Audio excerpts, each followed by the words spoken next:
One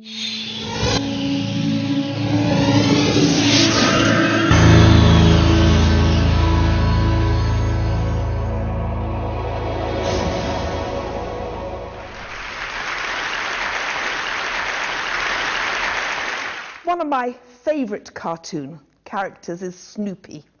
I love the way he sits and lies on his kennel and contemplates the great things of life.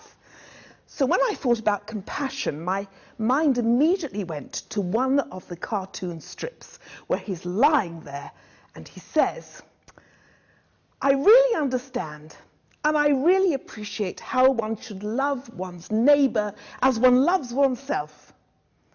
The only trouble is the people next door, I can't stand them." And this, in a way, is one of the challenges of how to interpret a really good idea. We all, I think, believe in compassion. If you look at all the world religions, all the main world religions, you'll find within them some teaching concerning compassion. So in Judaism, we have from our Torah that you should love your neighbor as you love yourself. And within Jewish teachings, the rabbinic teachings, we have Hillel, who taught that you shouldn't do to others what you don't like being done to yourself. And all the main religions have similar teachings. And again, within Judaism, we have a teaching about God, who is called the compassionate one, Harachaman. After all, how could the world exist without God being compassionate? And we, as taught within the Torah, that we are made in the image of God, so we too have to be compassionate. But what does it mean?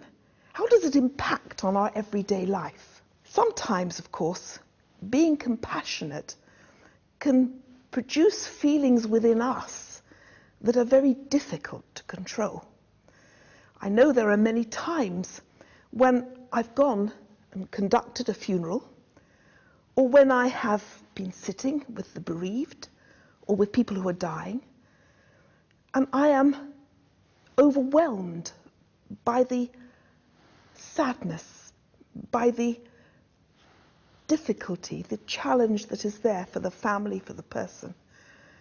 And I'm touched so that tears come to my eyes.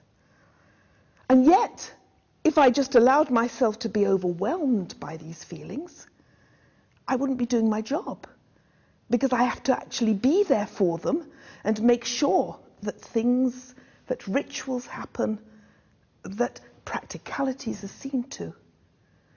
And yet, on the other hand, if I didn't feel this compassion, then I feel that it would be time for me to hang up my robe and give up being a rabbi. And these same feelings are there for all of us as we face the world. Who can not be touched by compassion when we see the terrible horrors of the results of war, or famine, or earthquakes, or tsunamis? I know some people who say, well, you know, there's just so much out there, I can't do anything, I'm not going to even begin to try. And there are some charity workers who call this compassion fatigue. There are others who feel they can't confront compassion anymore. And so they turn off the television and don't watch. In Judaism, though, we tend to always say there has to be a middle way. You have to, of course, be aware of the needs of others, but you have to be aware in such a way that you can carry on with your life and be of help to people. So part of compassion has to be an understanding of what makes people tick.